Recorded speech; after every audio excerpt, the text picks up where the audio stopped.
Olá, olá, senhores. Bom dia. Estamos aqui, domingo, 10 horas, domingo com uma chuvinha boa lá fora. Estamos iniciando aqui mais uma live. Vamos falar sobre relacionamentos, né? Relacionamentos, o encontro amoroso, a escolha amorosa. Então, o título da live de hoje: por que você acha esses parceiros no meio da multidão? Por que você acha esses parceiros no meio da multidão? Então, tem lá aquela multidão, aquele vai e vem de pessoas, aquela confusão danada, mas ali no meio o seu radar começa a apitar, faz pi, pi, pi, pi, pi, pi, pi, e o seu radar apita e você então vai buscar aquele parceiro, você vai buscar aquela parceira no meio da multidão, e há uma certa tendência em nós a acreditar que isso se dá por acaso, que isso se dá, aconteceu, foi ocorrendo assim. Não, senhores, né? No meio de 10, no meio de 100, vamos dizer até no meio de 1000, ou seja, no meio desta multidão, você faz assim, é este aqui, né? É este aqui. Só que é claro que essa escolha é uma escolha que você faz inconscientemente, né? É uma escolha que você faz inconscientemente. A maior parte do nosso comportamento, a maior parte das nossas decisões, a maior parte das nossas escolhas, elas se dão inconscientemente. Isso é algo que, né, nós acreditamos que nós estamos ali, né, conscientes de tudo que está acontecendo na nossa vida, e o quanto nós vivemos num estado de inconscientização sem perceber, sem se dar conta daquilo que está exatamente, senhores, embaixo do nosso nariz, né? Aquilo que nós estamos mais colados, né? Nós temos mais dificuldade de ver. Ver no vizinho é fácil, você bate o olho ali no vizinho e vê, fala lá, ó, o vizinho é assim, ele age assim, ele tem essas características, então isso é fácil. Mas o difícil é ver em nós, justamente pelo fato de que tudo que nós estamos vivendo está embaixo do nosso nariz, e aquilo que nós estamos muito colados, nós temos dificuldade de ter a consciência, de visualizar, de perceber. Então a consciência, ela é exatamente esse distanciamento através da reflexão. A reflexão vem do reflexo no espelho. Então essa bate na película do espelho e volta para nós. Então nós temos essa possibilidade de não só viver, mas também de conhecer aquilo que nós vivemos. E isso é fundamental. Por que, André? Por que é fundamental? É fundamental porque se você conhece, se você tem consciência, você lida melhor com aquilo. Se você conhece, você consegue processar aquilo melhor, você consegue encaminhar aquilo melhor, você passa a se colocar melhor diante das coisas com o conhecimento, com a consciência. Então, qual é o objetivo da live? Nós vamos vivendo os relacionamentos nesse estado de inconscientização. Nós vamos vivendo os relacionamentos sem a consciência, sem uma percepção do que nós estamos fazendo e do que nós escolhemos. Então você escolheu sem perceber o que você escolheu e por que você escolheu. Então você fez essa escolha amorosa pelo seu parceiro, pela sua parceira, mas você não se dá conta do porquê você escolheu, e você não se dá conta do que você escolheu, né? E de que forma isso se encaixa em você. Então, o seu parceiro, ele tem ali uma história de vida, ele tem ali as suas problemáticas, ele tem ali a sua personalidade, e você o escolheu, e ele, claro, também escolheu você. Então há um certo encaixe. Então, até hoje cedo, a Aline fez um post aí com uma frase de uma live antiga que eu fiz, que é o seu parceiro, a sua parceira, é o reflexo da sua alma no espelho. Então, naquela live, eu estava enfatizando o fato de que essas características que você percebe no seu parceiro, na sua parceira, você precisa olhar o seu parceiro e olhar a sua parceira como se eles fossem um espelho, né? Então, vamos imaginar assim, se a sua parceira é muito controladora, né? Controlador, então e isso te incomoda, isso te atrapalha no relacionamento, porque o outro é muito controlador. Então o exercício daquela live era assim, que você percebesse que essa característica que te incomoda no outro coexiste dentro de você. Você também é controlador, mas você não se dá conta de que você é assim. Esse meu parceiro, essa minha parceira funciona como uma espécie de freio. Quando a gente pede associação no consultório, os pacientes dizem sim, né? Dizem assim, mas a que você associa a sua parceira? A que você associa o seu... é uma espécie de freio, é um controle, né? Ele é possessivo, ela é possessiva. E então você vai falando do outro como se essas características estivessem só no outro, mas elas coexistem também em você, só que em você não se dá conta. Mas André, eu não tenho nada a ver com meu parceiro, não tenho nada a ver com a minha parceira. Bom, mas aí a gente precisa entender esse encontro, né? A gente precisa entender essa escolha. Então, hoje, eu não vou enfatizar tanto isso que está nessa frase, que aliás é uma frase do Jung. O seu parceiro, a sua parceira é um reflexo da sua alma no espelho. Eu não vou enfatizar tanto essa questão na live de hoje, mas eu vou falar um pouquinho de que essa escolha, né, como ela não é por acaso, como você achou essa parceira, esse parceiro no meio da multidão, o seu radar apitou ali, seu radar apitou e você então fez essa escolha. Tanto é assim que nós podemos observar, né, quando nós vamos analisar a pessoa, nós podemos observar um padrão de escolhas, né, um padrão repetitivo de escolhas. Isso é um fato, né, senhores? O quanto o Carlinhos era diferente do Robertinho, né? A Claudinha é diferente da Laurinha, mas o quanto há um certo padrão nessas escolhas, né? São pessoas que têm ali traços parecidos, personalidades parecidas. Então o que eu quero trabalhar com vocês hoje é assim, esse encaixe da escolha amorosa, que eu vou chamar aqui das parcerias, né? São essas parcerias que dá um encaixe como se fosse chave e fechadura. Ai, André, nossa, que bonita essa live que você está fazendo, o encaixe das duas metades da laranja. Não, senhores, o que eu estou falando aqui é o encaixe patológico, né? É esse encaixe. André, mas isso então, isso não é o amor? Não, não é o amor. O amor é mais tardio, né? O amor ele se dá com mais consciência.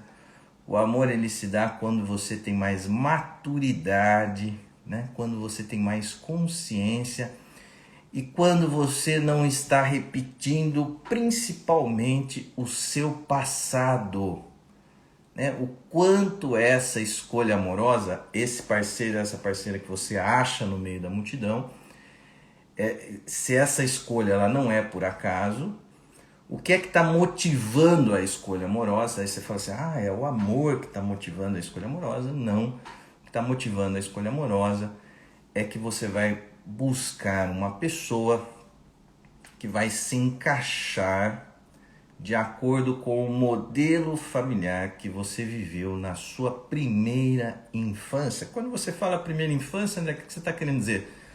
Do seu nascimento até ali os 5, 6, 7 anos de idade, que é o momento em que a nossa personalidade se constitui, né? Onde tem uma certa estruturação da nossa personalidade. Já com 5 anos isso já começa a se dar, né? Então com 6, 7 anos nós já estamos ali com a nossa personalidade estruturada. Claro que é possível mudanças, alterações, mas existe essa estruturação de base que se dá nessa primeira infância. Então essa escolha amorosa, ela é feita, então você vai buscar esse parceiro adulto que tem ali um certo perfil que vai se encaixar em algo, né, numa repetição do modelo da sua infância, né? Então, claro que ele também, né, o seu parceiro, a sua parceira também está fazendo essa repetição e você também. Então aí se dá um certo encaixe como chave e fechadura. Ah, mas por que não deu certo com aquele, mas deu certo com esse? Porque é uma chave e uma fechadura mesmo. É uma parceria, só que não é uma parceria de afeto, não é uma parceria de amor, é uma parceria baseada mais nas nossas neuroses, é uma parceria baseada mais nas nossas psicopatologias, é uma parceria baseada mais nessa repetição do passado. Então nós temos que, como isso tudo se dá sem consciência, você vai vivendo, você vai fazendo essas escolhas na sua vida sem se dar conta do que você está fazendo. Então, enquanto você está nessa inconscientização, você não tem responsabilidade sobre a sua escolha amorosa, você pratica aquilo sem responsabilidade nenhuma sobre aquilo.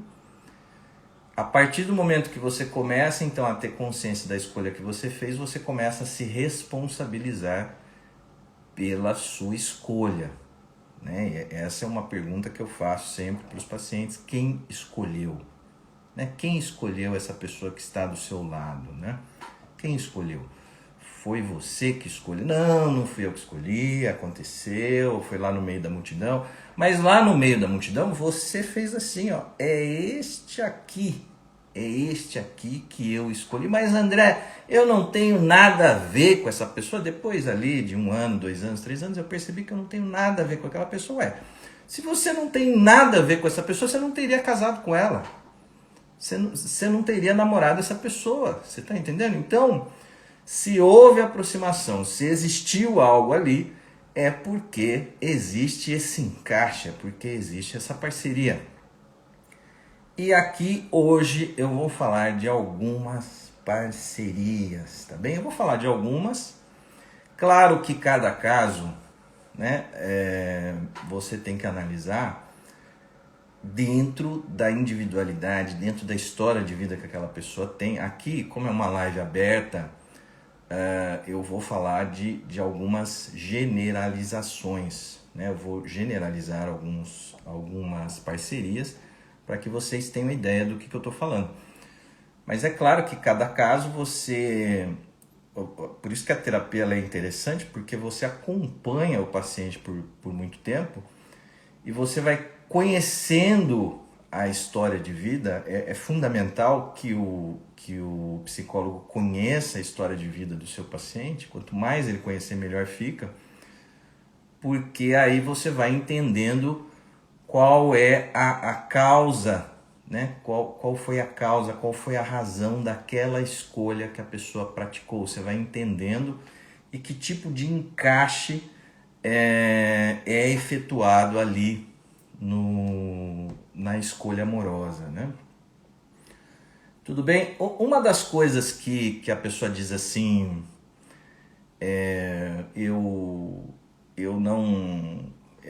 eu acho que é por acaso, não fui eu que escolhi, eu não tenho nada a ver com essa escolha, eu não tenho responsabilidade sobre isso. Uma das causas é assim, porque a pessoa diz assim, não era isso que eu queria. Não era isso que eu queria. Então, você precisa perceber o seguinte, que apesar de você ter dentro de você um desejo de viver algo diferente, quando você saiu no meio da multidão para buscar esse parceiro, foi esse parceiro que você buscou. Então é isso que você precisa entender. Apesar de no profundo você ter um desejo diferente. Então vamos imaginar aqui. Então lá no profundo você quer um relacionamento com mais parceria, você quer um relacionamento em que a dupla funcione, um faça 50%, o outro 50%. Você quer um relacionamento com mais intimidade, com mais maturidade, com mais confiança. Então esse é o seu desejo profundo que está ali dentro de você. Mas quando você vai buscar, você busca a pessoa que não vai fazer essa parceria, a pessoa que você não terá confiança, a pessoa que vai trabalhar contra uma intimidade. Então você precisa perceber isso, que apesar de você ter esse desejo profundo de viver um relacionamento saudável, quando você sai no meio da multidão para escolher, você escolhe esse perfil. Então é isso que você precisa entender. Por que eu estou escolhendo, por que eu estou fazendo esse padrão de escolha?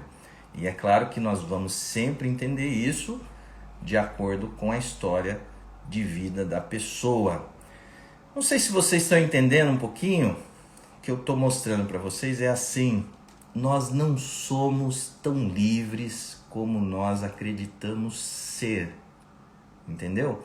Nós não somos tão livres. Eu vou sair no meio da multidão e eu tenho a liberdade total para escolher ali a pessoa que eu quiser. Só que não é bem assim que se dá.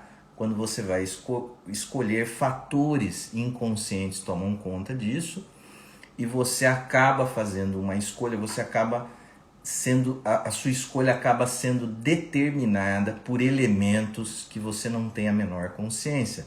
Então qual é o nosso esforço? O nosso esforço é de tomar consciência desses elementos, que são os elementos que estão atuando dentro de você, nesse momento da escolha amorosa, mas que você não se dá conta, que você não percebe. Então você precisa entender porquê dessa escolha e entender isso de acordo com a sua história e de acordo com o modelo familiar da sua primeira infância, porque nós temos essa tendência a fazer essa repetição de buscar o jogo conhecido. Nós buscamos o jogo conhecido. Mas André, esse jogo foi um jogo muito sofrido, os meus pais sofreram lá atrás, e por que eu vou repetir esse jogo sofrido na minha vida hoje? Porque apesar de ser um jogo sofrido, você passou por isso. Você passou por isso. Então ele é um jogo conhecido por você. Se eu já vivi isso, se eu conheci isso, se eu passei por isso, então a hora que eu encontro isso novamente na minha vida, isso me dá uma certa sensação de controle. Esse jogo eu conheço. Então, essa busca de um parceiro mais saudável, sem essas patologias, ela vai surgindo como com um certo medo, com uma certa ameaça. Por quê? Porque esse jogo seria um jogo novo que eu nunca joguei. Então, apesar desse parceiro diferente ser um parceiro mais saudável, dessa parceira ser mais saudável, ela é rejeitada porque você vai buscar o jogo conhecido. Nossas escolhas são conservadoras, senhores, conservadoras. Nós escolhemos o que nós vivemos, né? Nós escolhemos aquilo que nós vivemos, aquilo que estava presente nas nossas primeiras experiências.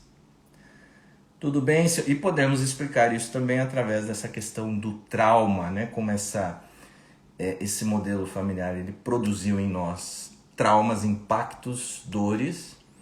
Então nós vamos repetir essas dores para que essas dores alcancem a nossa consciência e sentindo, conhecendo, a gente, né, tenha a possibilidade da transformação. Tudo bem? Tô falando muito? Então, senhores, vamos às parcerias, né? Parcerias, os encaixes chave e fechadura. Então eu vou trazer aqui alguns encaixes para que vocês entendam do que eu tô falando, tá bem? Então assim, vamos imaginar um homem que tenha uma sexualidade fraca por alguma razão relacionada à sua história, à personalidade do pai, à personalidade da mãe, a forma de casamento que esse pai e que essa mãe tinham, enfim, não vou entrar aqui no detalhe do porquê esse homem ficou com uma sexualidade mais fraca, né? E essa sexualidade fraca culmina numa impotência sexual. Então é um homem impotente, tá? É um homem que tem que tem dificuldade com uma postura mais forte, que tem uma dificuldade com uma postura mais viril. Então ele ficou com essa sexualidade fraca, né? Isso pode ser tratado? Claro que sim, né? Claro que sim. E aquilo que eu sempre falo, né? Que é muito importante, o homem não faz sexo com o que ele tem no meio das pernas, ele faz sexo com o que ele tem sobre o pescoço, entre as orelhas, né, senhores? É no âmbito da confiança, é no âmbito da autoestima que nós apoiamos a nossa sexualidade. Então, o que é anterior à sexualidade? O que é anterior à sexualidade é a questão do reconhecimento, é a questão da autoestima, é a questão da confiança, de você se aprofundar em você mesmo. Então, vamos imaginar esse homem com essa sexualidade fraca e ele vai fazer uma escolha amorosa. Não seria muito interessante que esse homem escolhesse uma mulher caliente, uma mulher quente, uma mulher que tenha assim um apetite sexual bom, uma mulher que tem um vigor sexual bom, uma mulher que tem uma boa libido, uma mulher que que pronuncie os seus desejos? Seria muito interessante para esse homem que ele buscasse essa parceira? Seria, não seria? Por quê? Porque essa parceira, ao desejá-lo dessa forma, ao querê-lo, né, dessa forma, ao ter essa intensidade, esse apetite na direção dele, iria ajudá-lo nessa questão da confiança nele mesmo, na autoestima dele mesmo. Então ali, por mais que ele tivesse dificuldade nas primeiras transas, ele poderia, ao longo de um processo, ele poderia ir recuperando, né? E recuperando esse vigor. Gente, eu espero que vocês estejam me vendo bem, me ouvindo bem. Então então essa mulher caliente iria ajudá-lo, né? Essa mulher quente com um bom apetite iria ajudá-lo numa restauração, né? Numa construção da sua autoestima, da sua confiança. Então ele poderia fazer mais contato com a sua potência, com a sua força, que até então ele não desenvolveu essa consciência sobre ele mesmo. Interessante, não é? Mas não é assim que se dá.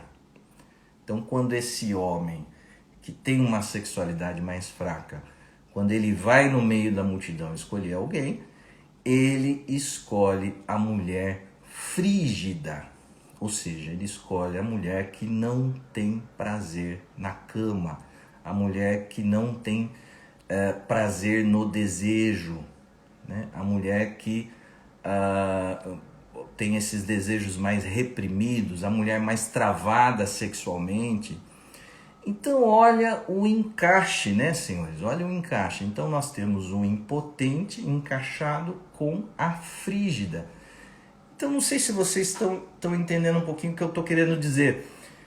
Nós vamos buscar nessa escolha amorosa uma certa acomodação, Então, ao invés de ser uma escolha amorosa que promova a evolução, nós temos uma escolha amorosa que fortalece o entrave, que intensifica a patologia.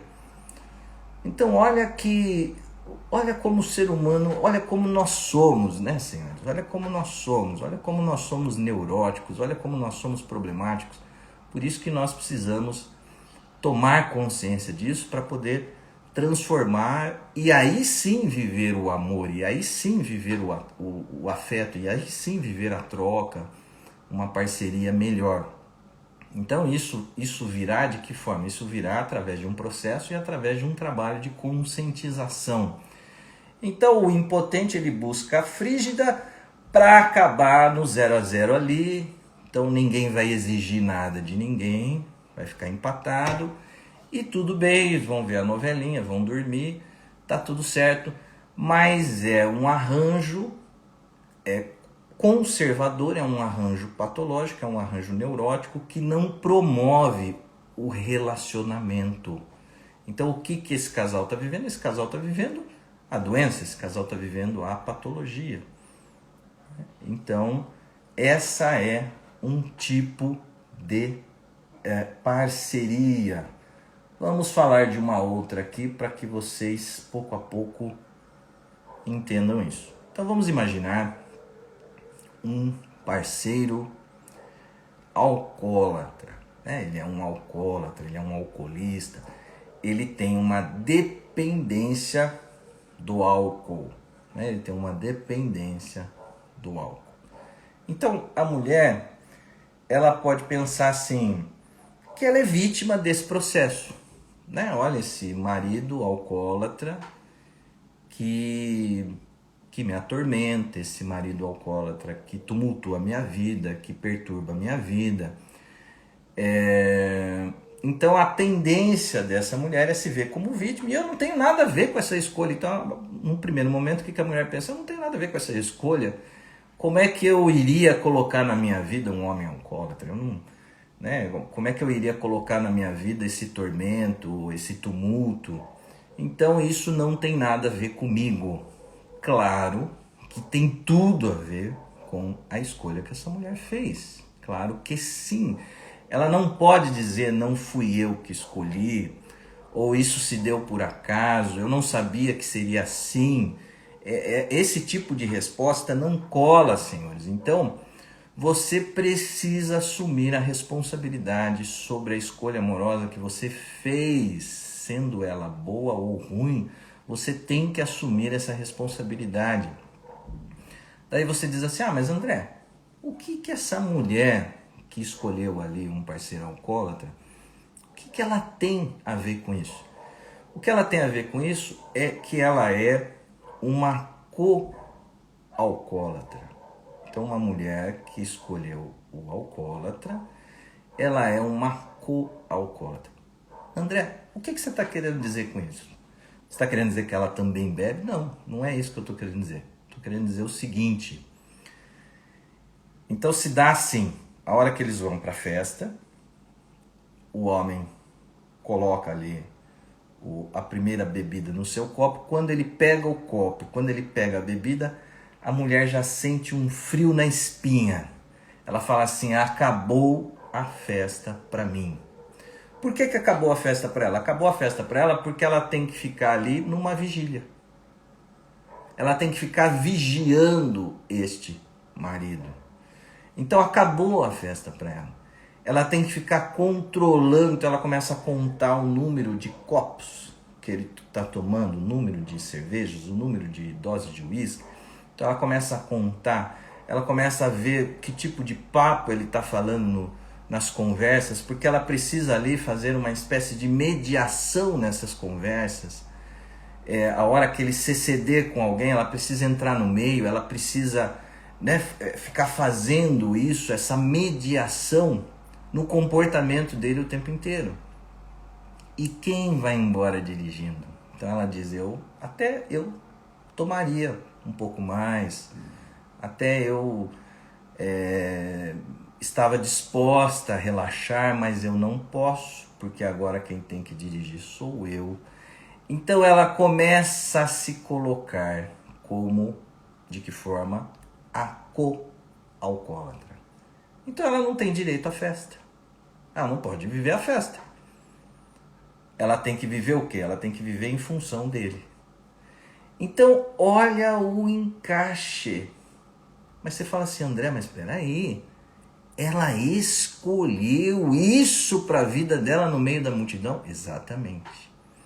E é essa escolha que nós temos que conscientizar para transformar, né? Para que você pare de carregar, né? Para que você pare de fazer essa mediação, para que você pare de aguentar. Nós temos muito essa postura do aguentar. Aí eu tenho que aguentar, eu tenho que carregar, eu tenho que suportar. Como se essa dependência fosse o afeto. Não é o afeto? Esse aguentar, esse carregar, esse suportar não é o afeto. Isso é a patologia. Enquanto você está vivendo essa patologia, você não está vivendo o amor, você não está vivendo o afeto. É por isso que eu estou dizendo para vocês que o amor é um pouco mais tarde, senhores. É depois que, né, a gente acha que não, porque já desde jovem, desde lá do primeiro relacionamento, meu coração é aberto, eu estou vivendo intensamente o amor. Não, senhores, nós temos 3 fatores em nossa mente: vontade, razão e amor. O que nós fazemos? Nós damos um chute longe da vontade, nós expulsamos a vontade, não levamos em consideração, nós damos um chute longe à razão, nós expulsamos a razão, nós não tomamos conhecimento do amor, do afeto, e nós acolhemos só o quê? Só o fator da vontade. Então isso que nós estamos vivendo ali no relacionamento é o fator da vontade, são os nossos impulsos, é a repetição do nosso passado, é a nossa libido que está atuando ali, são os nossos desejos, mas não é nem a razão, nem o conhecimento e nem o amor. Então nós estamos tocando o barco da nossa vida só com a vontade, né, senhores? E aí nós não vivemos o amor, nós não vivemos o afeto, nós não vivemos a intimidade. O que é importante num relacionamento é a intimidade. Qual é o sentimento de base num relacionamento? É a confiança. Então, o quanto essas parcerias não têm isso, né? Elas estão ali permeadas pelo quê? Pela neurose, pela patologia. E é importante conscientizar para que a gente possa transformar. Mas, André, é possível a transformação? Sempre, sempre, senhores, pela consciência, né? Pela consciência. Só que é claro que essa transformação você não vai fazer assim na sua vida, né? Né? De um dia para o outro, ela é um processo e ela envolve muita coragem, né? Até eu estava vendo uma entrevista da Maria Bethânia e a Maria Bethânia estava dizendo assim, acho que era pro Bial, né? Pro Pedro Bial, que era aquele programa do Pedro Bial. Então ela estava dizendo assim: felicidade, felicidade, felicidade não há. O que há é alegria e coragem. Então isso envolve muita coragem de tomar consciência dessas escolhas que nós praticamos para fazer a transformação, para buscar relacionamentos mais saudáveis, mais equilibrados, com uma intimidade maior, né? Bom, encaixe clássico se dá entre o depressivo e o paranoico. O depressivo e o paranoico. O que é o paranoico? O paranoico é assim, ele está sempre apontando a falha, os erros, as imperfeições para o outro. Ele nunca erra, ele é perfeito. Então o erro e a falha é teu, você errou, você falhou, né? Ao jeito lá que você estacionou o carro, né? Você fez, não tinha sal na comida. Então o paranoico ele está sempre apontando o erro para o outro. Quem é esse outro? Esse outro é o encaixe do depressivo. Por que o depressivo? Porque o depressivo é aquele que diz assim, realmente, se tem algo errado, se tem uma falha, essa falha é minha mesmo, eu sou péssimo, eu estrago tudo, eu arrebento com tudo, tudo que eu ponho a mão dá errado. Então o depressivo é aquele que está o tempo inteiro se depreciando, que ele está o tempo inteiro se culpando. Então qual é o encaixe que vai ser feito? O encaixe amoroso. O paranoico pode ser, essa paranoia pode estar numa mulher, como pode estar num homem, e essa depressão pode estar numa mulher como num homem, não importa, não estou fazendo aqui uma distinção. Pode ser um homem paranoico com uma mulher depressiva, como também pode ser o inverso, né? Pode ser uma mulher paranoica, que está sempre apontando o erro e as falhas ali para o homem, e o homem mais depressivo. É o que a gente chama do prego e do martelo. Então o depressivo funciona como um prego, ele está sempre recebendo ali as marretadas, e o paranoico está sempre martelando, você errou. Então um fica mais passivo, que seria o depressivo, e o outro é mais agressivo, que seria o paranoico. Então o paranoico vai mais para cima e o depressivo tem essa tendência a ficar mais passivo. Então um entra com as acusações, que é o paranoico, e o outro entra com as culpas, está sempre se culpando, sempre no farol vermelho das culpas. Olha o encaixe, senhores. Veja o encaixe.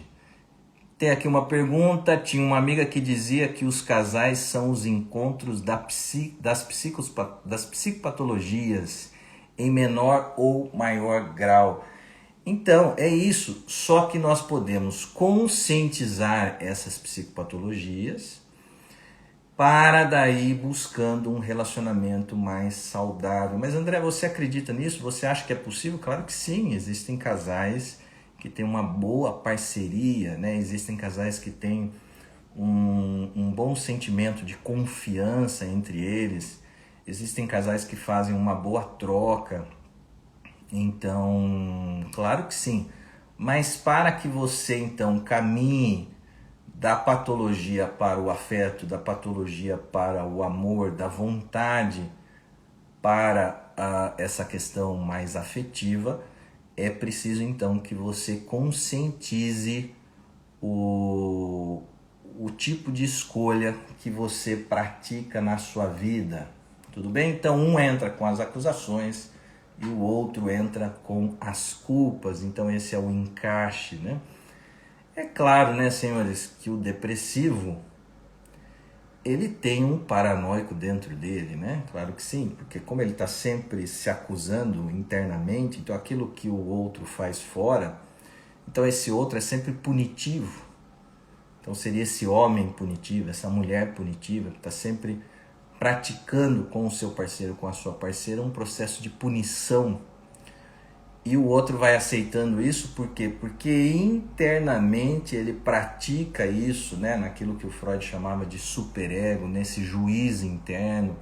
Então é claro que esse depressivo, ele tem esse paranoico dentro dele. E é claro também que isso que esse paranoico faz fora, a acusação em relação ao outro, ele também pratica com ele mesmo, né? O que nós fazemos com o outro é uma extensão de nós mesmos. Então, isso é uma coisa muito interessante nos relacionamentos, né, senhores? Isso dá outra live, né? O que você faz ao outro, o que você dá ao outro e o que você faz ao outro, é o que você faz a você mesmo. O que você não dá ao outro é o que você não dá a você mesmo. Então, se você é uma pessoa fria, se você é uma pessoa que reprime o afeto, o amor, e não dá o afeto ao outro, você não dá afeto a você mesmo, né? Isso é fundamental na vida, né? Que a gente perceba isso. Outro tipo de parceria, senhores, a mama e o bonitão. A mama e o bonitão. André, como assim? A mama e o bonitão. A mama é aquela mulher mama, ela vai ser, para esse bonitão, ela vai ser uma mãezona, ela vai cuidar deste homem, né? Ela vai cortar a unha dele, ela vai fazer aquela macarronada aos domingos, ela vai convidar toda a família dele para vir comer. Então ela é uma mama, ela vai abraçar a todos. E o bonitão terá inúmeras amantes, né? Então, aí você pensa assim, mas André, e essa mama ela fica assim um pouco envaidecida porque ela fisgou o bonitão, né? Então, ela tem assim um grande orgulho do seu casamento, né? Porque o bonitão tá ali ao lado dela, é o casamento que ela fez. Só que esse bonitão tem inúmeras amantes, né? E então esse é um tipo de encaixe, né, amoroso que existe.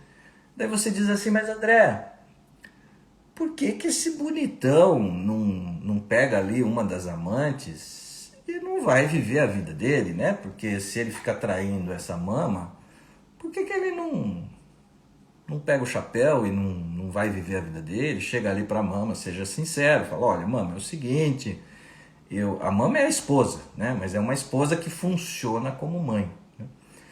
Então por que que o bonitão não dá um basta nisso? Não fala assim, olha, mama, é o seguinte, eu não quero ferir o seu coração, eu não quero te né, causar nenhum mal a você. Então, como eu não consigo viver esse casamento, então, querida, é o seguinte, eu vou fazer a separação e eu vou então escolher uma das amantes e vou viver a minha vida. Porque ele precisa desta mama, ele precisa da mama para viver, então, uma relação de dependência ali, né? Então veja que é mais uma relação de mãe e filho. Você não tem ali o homem e a mulher. É interessante, não é porque o casal está casado, não é porque o casal tem filhos, não é porque o casal transa, que significa que há ali uma relação de homem e mulher. Pode ser uma relação, uma configuração de pai e de mãe, por exemplo. Pode ser uma configuração de mãe e filho, né? Então, olha quanta coisa nós temos que descobrir, né, senhores? Olha como a vida é ampla, como a vida é profunda. Nós não sabemos nada, né, senhores? Nós temos que ir atrás do conhecimento sempre. Um outro tipo de encaixe que é curioso também é assim, uma pessoa que tem assim um certo culto ao corpo, né? Pode ser uma pessoa ligada à área da saúde, à área da saúde física, sei lá, uma pessoa ligada à área da nutrição, uma pessoa muito preocupada com o corpo, que vai lá, que qualquer coisinha coloca um botox né, e malha muito, e bicicletas e corridas, aquela coisa toda. Pode ser um professor de educação física, uma professora de educação física, pode ser, né, enfim, uma pessoa preocupada com o corpo, que tem assim, um certo culto ao corpo, em parceria com o largado, né, que é o largado, que é aquela pessoa que não faz um exercício, né, que não tem nenhum apreço estético pela questão da saúde física, corporal, uma pessoa que não, né, totalmente sem nenhum apreço, não se interessa por essa questão física, por essa questão corporal. Então, esse é um tipo de encaixe que também nós observamos na vida, né? Um outro tipo de encaixe que o Jung ressaltou muito é o encaixe entre o yin introvertido. O que é o introvertido? É a pessoa mais voltada para dentro. E o extrovertido, que é a pessoa mais voltada para fora.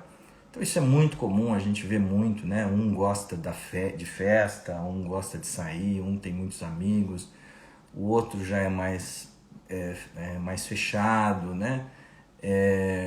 Não gosta tanto de sair, fica um pouco incomodado com as festas. E um gosta de dançar e quer dançar, e o outro já não gosta de dançar. Então, muito comum também esse tipo de encaixe.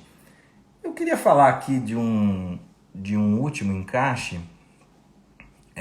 Não é que são só esses, né, senhores? Eu estou dando aqui alguns exemplos, mas essa lista é maior, né? Tem uma pergunta aqui. O casamento ele não vive a fidelidade na relação, mas tem na sua configuração a fidelidade da dedicação a esta figura internalizada de desejo. Bom, eu acho que a pergunta aqui está se referindo, acho, a mama e ao bonitão, né? Pelo que eu estou entendendo aqui. Então, o bonitão, ele não larga a mama, né? Então, ele tem ali, mas ele não tem uma fidelidade, né? Ele não é fiel a esta mama, porque ele está traindo o tempo inteiro.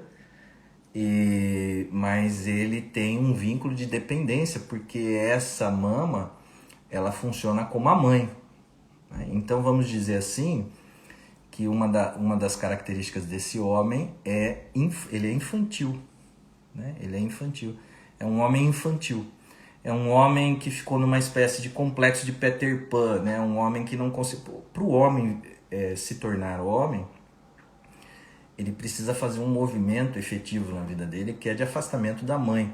Ele não vai afastar o afeto da mãe, a mãe vai sempre ser a mãe dele, e esse filho sempre pode amar a mãe e ter afeto pela mãe. Mas ele precisa fazer o afastamento da mãe no sentido do vínculo de dependência. Isso o homem precisa fazer. Ele precisa, num determinado momento da vida dele, ele precisa tomar essa decisão de se afastar da mãe.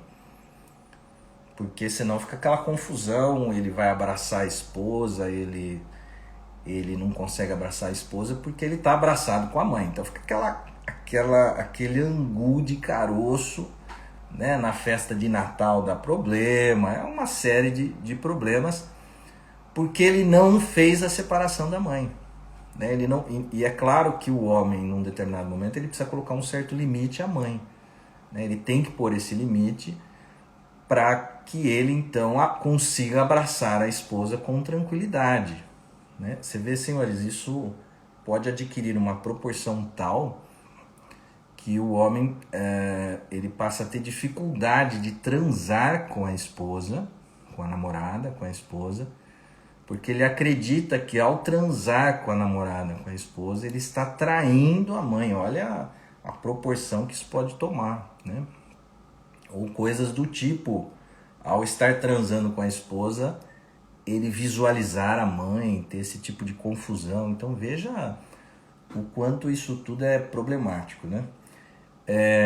Então esse bonitão, ele não é fiel a esta mama, a essa esposa, ele está traindo o tempo inteiro, mas ele não consegue romper esse vínculo de dependência que ele tem com ela. Então ela tem a função de mãe.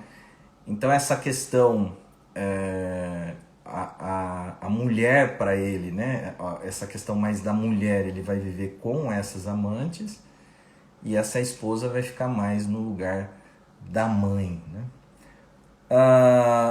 Eu queria falar para vocês aqui um tipo de encaixe, antes de acabar a live, que é assim, existe dois tipos de fobia. Eu vou explicar um pouquinho, parece ser difícil, mas não é. Vocês me acompanhando, vocês vão entender. Existe um tipo de fobia que é assim, é a claustrofobia. O que é a claustrofobia? Claustrofobia é a pessoa que tem fobia de lugares fechados, né? Então ela vai entrar num elevador, ela se sente mal, né? Em ambiente, né? Em ambiente que ela não tem ali muito espaço, ela vive essa fobia, né? Essa claustrofobia, né? Então, por que que essa pessoa é assim? Por que que ela tem isso? Porque ela faz mesmo com a vida dela essa claustrofobia, né? Ela é essa pessoa muito controladora, ela é essa pessoa que sufoca, ela é essa pessoa que vive uma vida espremida. Então é por isso que quando ela está num ambiente estreito, ela vive essas sensações, porque é assim que ela vive no seu mundo interno, é assim que ela vive na sua atitude. Agora existe um outro tipo de fobia que se chama agorafobia.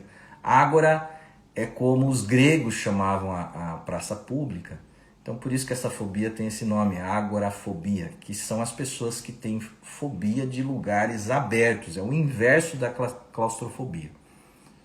Então são pessoas que quando estão né, quando elas saem de casa, quando elas estão num lugar de expansão, onde elas vão expandir o espaço ali, elas vivem essa sensação de agorafobia, né?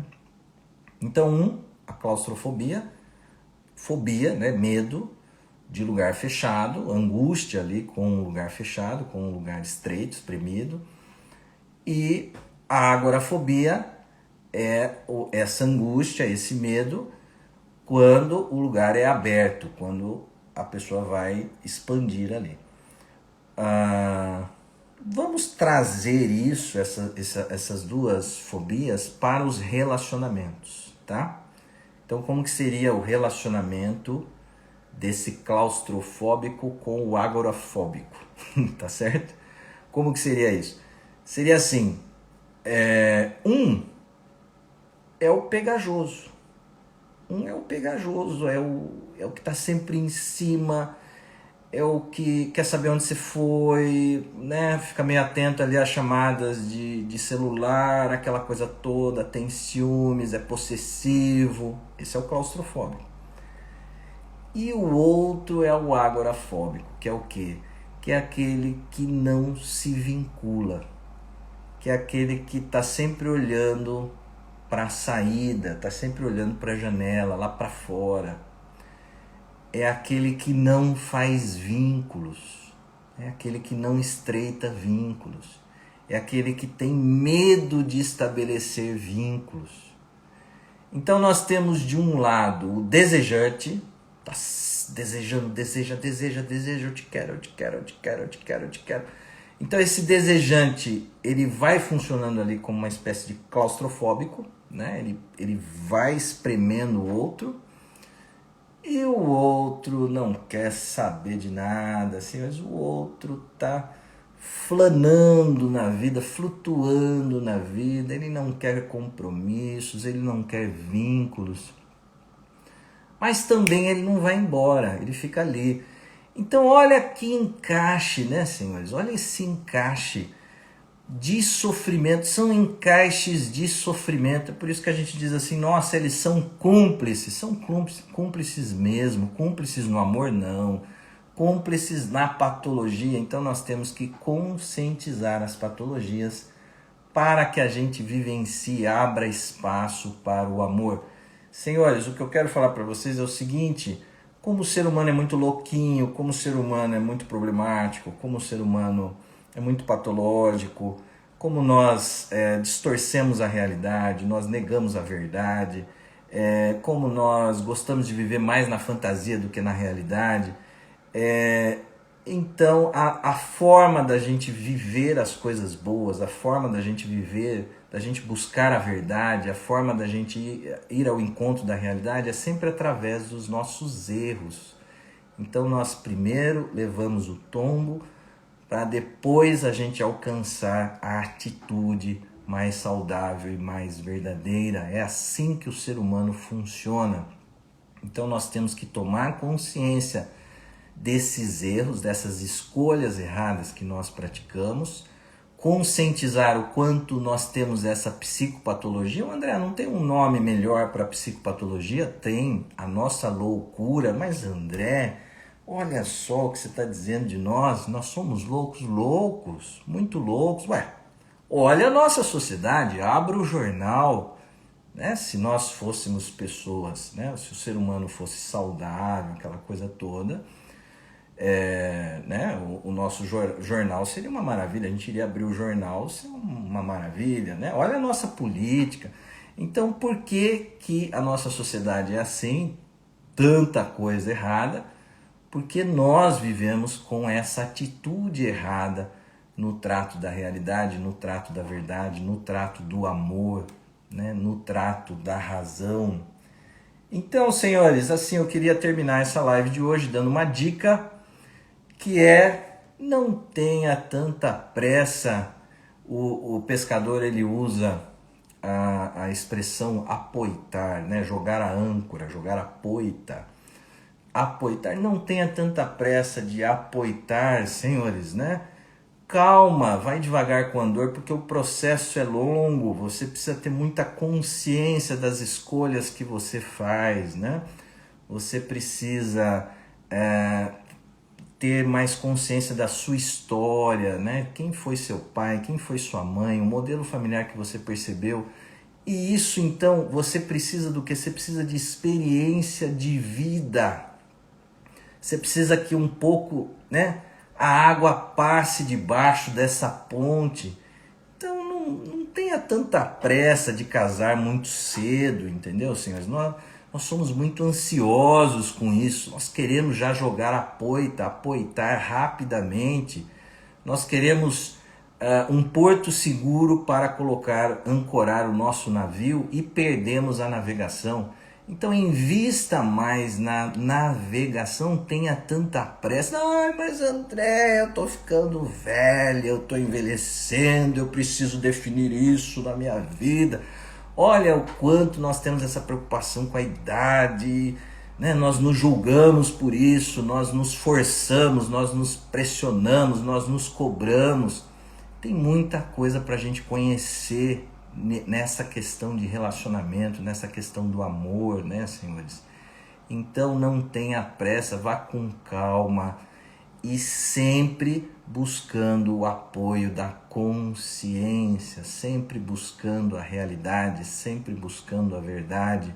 E aí sim, nós vamos a cada dia dando passos na direção de um relacionamento com mais afeto, com mais intimidade e com mais parceria, senhores.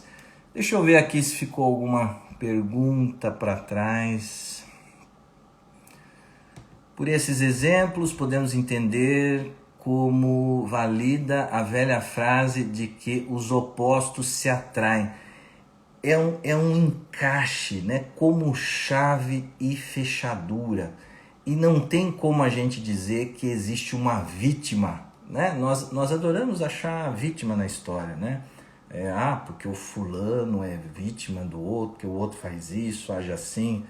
Vocês têm que buscar qual é a sua parte nessa história, né? Qual é a sua responsabilidade neste sofrimento, nesse encaixe. Você tem 50% de responsabilidade no seu relacionamento, não tem como fugir disso. Então nós vamos buscar esses encaixes, nós vamos buscar essas parcerias. E não é tanto que o outro é o oposto de mim, é algo mais assim, né? Um pouco aquilo que eu falei para vocês de que o paranoico tem, né? Esse depressivo, e o depressivo tem esse paranoico dentro dele. Então, no fundo, assim, existe uma questão de semelhança também, né? Você não vai buscar uma pessoa que não tem ali esse encaixe, que não tem essa semelhança com você. Então, essa pessoa ela está posicionada, né, numa certa contrapartida ali desse encaixe amoroso, mas há uma semelhança. Se aquela pessoa não tivesse nada a ver com você, você não escolheria, né? Ela não seria da sua escolha. Então, o fato de você ter escolhido é porque há uma semelhança. Então, senhores, era isso que eu tinha para falar para vocês. Até a próxima live. Bom domingo a todos. Grande beijo. Tchau, tchau.